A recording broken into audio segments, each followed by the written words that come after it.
There's a quiet kind of ache that comes with scrolling through someone else's life. Not jealousy exactly, something more like confusion. You did everything you were supposed to do. You studied, you worked hard, you waited, and somehow the life you imagined is still just out of reach.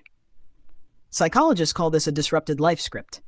The story you were handed as a child, study, work, settle down, be happy, that script assumed a world that no longer fully exists. And when the story doesn't follow the plot, the mind searches for what went wrong. It almost always lands on the same answer: me. But that self-blame has a name. It's called internalized failure attribution.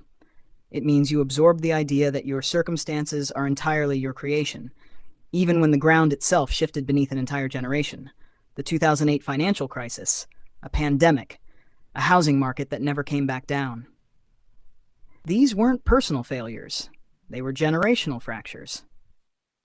Still, the feeling of being left behind doesn't disappear just because you understand why. Because comparison is wired into us at a deep social level.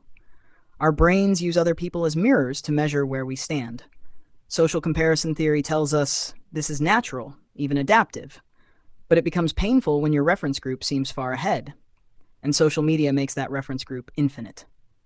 Every highlight reel becomes a benchmark you measure yourself against. And quietly, without noticing, you begin shrinking your own story, telling yourself it doesn't count if it came late, or that it only matters if it looks a certain way. Psychologists call this conditional self-worth, the belief that you are only enough once you've achieved enough.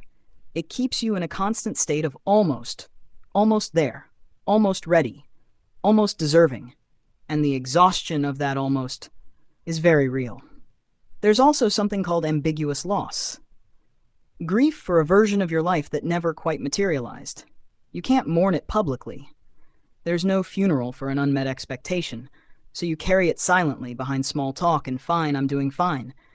But carrying something in silence doesn't make it weightless.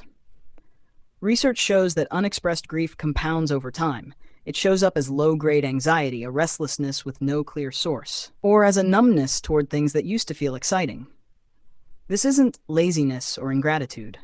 It's emotional depletion, and the world rarely gives you permission to name it that way. So what do you do with all of this?